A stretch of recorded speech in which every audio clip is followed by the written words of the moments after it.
January 6, 2019. Oneness with God, oneness with ourselves. Neal Worthington. Licensed Unity teacher and spiritual leader at Unity of Payson, Arizona.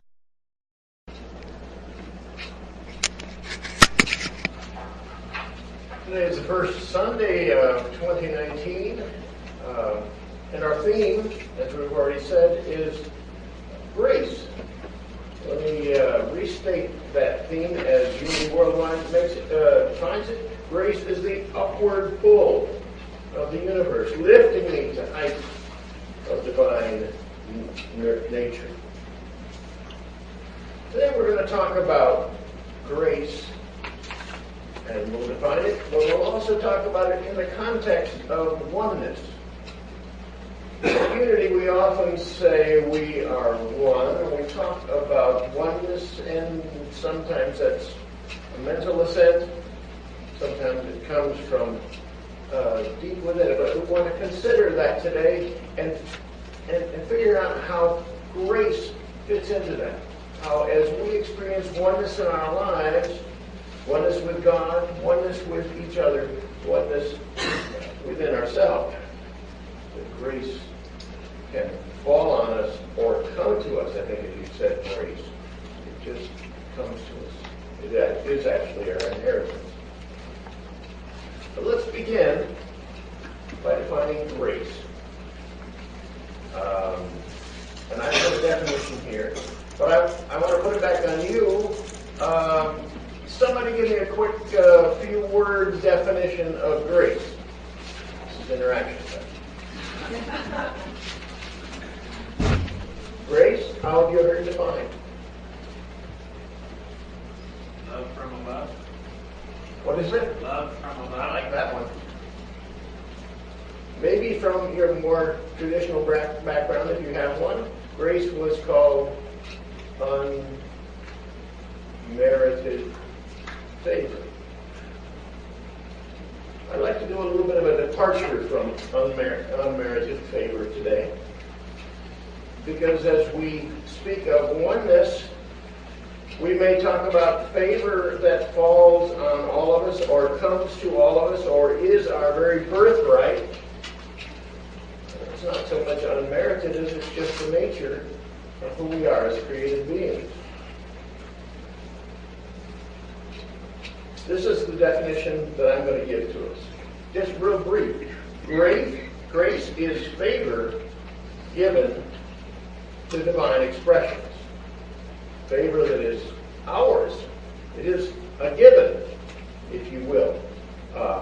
Divine expression, we've talked about that in terms of us being expressions of the divine, even extensions of the divine. Grace is a part of the package. Grace comes with that. So let's talk about grace in the context of oneness. Oneness with the divine. I don't know what word you use to speak of God or higher power or source. You use source, Barbara. I like that. I find that all it is works for me. But whatever that word may be that just resonates with you, what we say in unity is that we are one with the divine, not to put ourselves separate from the divine, but just to see that connection is there without question. You familiar with the term embedded theology? Anybody ever hear that term, embedded theology? When we were small, we were taught as a child, this is how God is, or this is what God is, or this is how you should worship. And we took that in, and as a child, we pretty much accepted us, except for a few of us. But we accepted that. We began to operate in terms of that embedded theology. And that theology often said, God is big and great and sometimes fearful, and he's out there someplace. And we carry that with us today. Now, we talk about God being within, the Christ within, the divine coming from the very core of our being. But we still carry along some of that embedded theology. We find ourselves using words that harks back to that embedded theology and talks about a duality and God being something different. But let's consider it again today and know that we are one with the divine. With perhaps a leap of faith for us in our spiritual journey to begin to think of ourselves as not separate from God. But we've taken that leap and we begin to move forward. Let's move forward with whole hearts and full hearts. Things have changed. The science that we learned in grade school, at least I learned, some of you are a lot younger than I am, but the science that I learned in grade school said, let's break everything down into pieces. And when we get it all broken down into pieces, we can understand each of those parts, and we can examine them, turn them over, look all the way around. We'll know that, and then we'll have a sense of what it means. But science has moved on, and quantum mechanics, quantum physics has told us that the truth is, the reality is greater in the whole than it is in those parts. So we begin to be urged to move along, even in the realm of science, to not think of ourselves as part of something, but to think of ourselves as embedded in, connected with, an extension of a great whole that is unimaginably big, complex, and intricate. So it is with our understanding of the divine. We are not simply a prophet or a servant or in our terms, a preacher or a missionary or a caregiver. We are one with the divine. And when we think of that, we have to come back and say, well, what is the nature of the divine? If we're one with that, what does that say about us? And of course, we know what the nature of that is. All goodness. We affirm it over and over again. I think that's kind of sunk into us. But what may not have sunk in is that we are one with that. If it's true of the divine, it's true, or at least it's accessible to us. We may not live out that truth. We may not remember that truth, but it is so. So I'd like to suggest that grace, that favor given to part of the package for all divine expression, comes very clearly to us as we realize that we are one with the divine. We're also one with each other. Doesn't it make sense? If you're one with the divine, if I'm one with the divine, then you are, and you are, and you are, and they are, and we all are. It's kind of mathematical. Then we are one with each other. Now, our society doesn't necessarily treat it that way. We put these people here and those people there, and these people are opposing these people, and we're not really living the oneness that is the truth of us. We've forgotten what some of the spiritual masters have said. A couple of them say it very cogently. Deepak Chopra has distilled the wisdom of the ancients. Here's one of the things he said: every single thing is an aspect of one field of consciousness. The whole never loses contact with its parts, and they are never lost or forgotten. And those parts, energetically, never lose contact with each other either. We may deny that, turn our back on it, just not be aware of it, but in fact, we are one with each other. If we can begin to get away from looking entirely at the parts begin to bring into our awareness the wholeness, the oneness. We're ready for grace. And it comes. You think of people who are gracious, like my grandmother. Gracious. Grace came to me through her. And you know those people in your life. The more we affirm the oneness, the more that grace comes to us. So I'd like to suggest that grace, that gift that is universally ours, comes through the experience of oneness with each other. Now here's a tough one for me. Oneness with myself. Let me back up just a little bit. I want to share a little bit of my experience. A little more than 10 years ago, I spent a year and a half in India. And while I was in India, I'm sorry, but we as Americans think we kind of got it down. And when we go to another part of the world, we find out that maybe other people don't necessarily agree with us, that we've got it all now, and we're not the best and the brightest, and have it all figured out. So I went to India, kind of being who I was as an American, and was somewhat humbled by the fact that my associations in that community for a year and a half were ones that showed me what family really was. They were Hindu and Muslim, but they knew what oneness with each other was. I got to be really good friends with a Muslim family who had 3 daughters. And mother and father and 3 daughters were there. But there were relatives aplenty who were always in and out. It was a family, and they thought not as individuals. Oh yes, their individual interests were always important, but they didn't think as they thought as a family. So the mother thought as a family in preparing food for the family. She was the one that did that.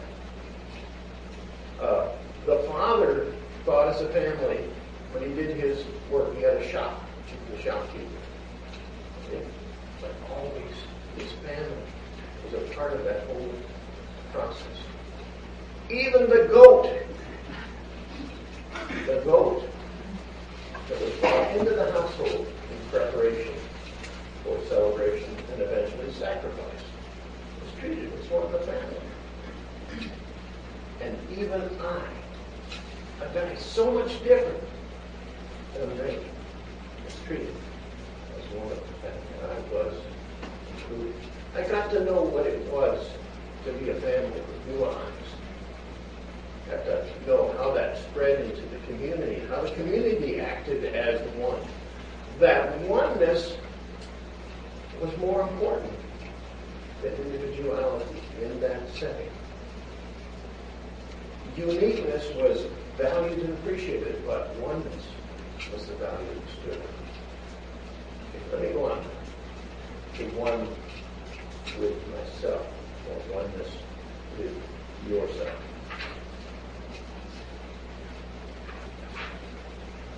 I forgot where I am on my notes. I'm just winging it.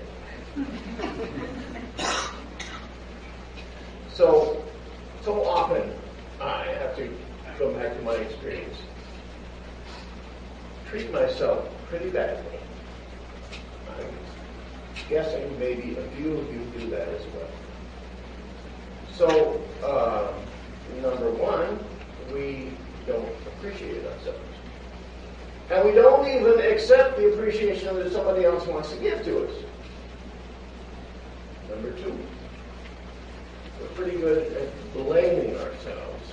Other people too, but we're pretty good at blaming ourselves or shaming ourselves. We're not very good at giving ourselves compassion or empathy. We're certainly not very good at loving ourselves. Do you remember what the greatest commandment is? Somebody asked Jesus in the New Testament. What's the greatest commandment? He said, love the Lord your God with all your heart, mind, and soul. Love your neighbor as yourself. there's two things, but it's really three. As yourself seems to be a prerequisite for loving your neighbor, and maybe even loving God in that description. So, how often do you take time to love yourself? I love your speaking of the meditation of noble, that we were to take all of the fractured stuff in our lives, all of the times when we're knocking heads with ourselves, and allow that to settle so that we can know who we really are, one with ourselves, not in us, with ourselves. So I'd like to just suggest that there are ways that we can bring that grace into our lives, because it comes, as we've said, through oneness with the divine, oneness with each other, and oneness within ourselves.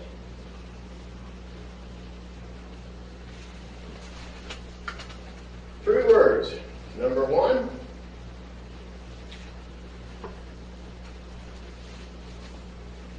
that's the first time I've ever used these transitions. They work. Let me tell you a little story. Tomas Martinez. Doesn't sound like he was born in Payson. Maybe not even in the United States, and he wasn't. He was born in Bolivia.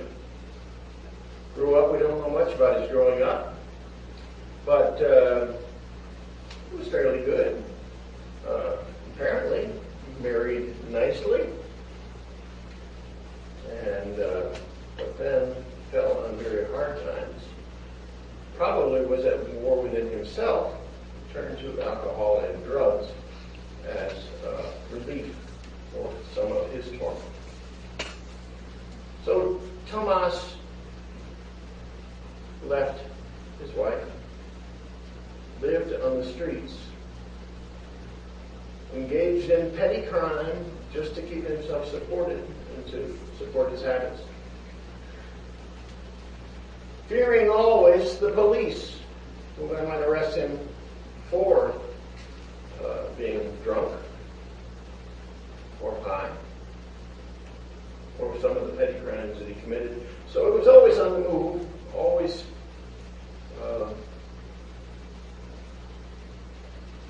waiting for the other shoe to fall. Turns out that his wife died and left him an inheritance. She still, in some way, believed in it. Well, the inheritance was $6 million because she had inherited it from her family. $6 million is nice. So the police were the ones to deliver the message. They went to find Tomas to tell him the great news that he had an inheritance of $6 million. But Tomas heard they were coming. In fear, made off. Tomas was never found. The inheritance was never claimed. But it's so like us. We don't claim that oneness with the divine, our inheritance that brings us all good, that supplies the substance that we need for everything. We just have, we haven't even claimed it. Time to claim it. If you would have grace, claim the divine inheritance. Claim your oneness with the divine. Claim the knowing, the power that all is yours if you will do so. Second word, honor. One of the things that I learned in that India time was honor and respect. Those families, each of them to the other, not without exception, but for the most part, honored one another.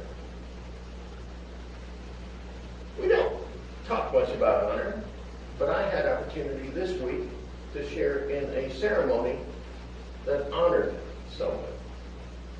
I didn't know John Beeford. they'd come along with their Jewish memorial service down in the National Memorial Cemetery in Phoenix. Charlotte, I think, was there as well. So all of these folks gathered to honor John. The military fired off guns and folded flags meticulously, presented them to the family in honor of his life. Well, I suggest that we need not wait for that auspicious kind of ceremony to honor one another, to respect one another. So respect all of creation, if you will, but have respect for each other. Set a new standard. It's not very popular, not very prevalent in our society right now. But how about a little honor as a conduit for grace? And then, how about loving your son? Are you ready to do that? You're ready to forego, catch yourself, bring into your awareness and catch yourself when you find yourself blaming yourself or shaming yourself. Catch yourself and say, that's not the truth. The truth of me, that I am unique. I am perfect in the sense that that's the way I was created. I've forgotten about it. I have to get back to it. Bring that into your awareness. Love yourself. Appreciate yourself. Might even compliment yourself. So I want you to do this. You can do it in your mind or do it physically if you want to. Just for a moment, here and now. Some token of affection that you might give to someone else. Holding hand, embracing, whatever you want. For here and now, knowing the truth of who you are, knowing your inheritance. Take a moment to love yourself.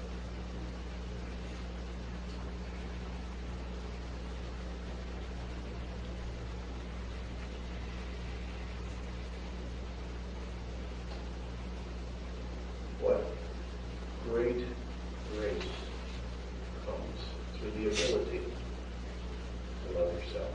I challenge you to do so. I challenge myself as well. So, oneness with the divine, oneness with each other, oneness with and within ourselves. That's how grace comes. And so it is.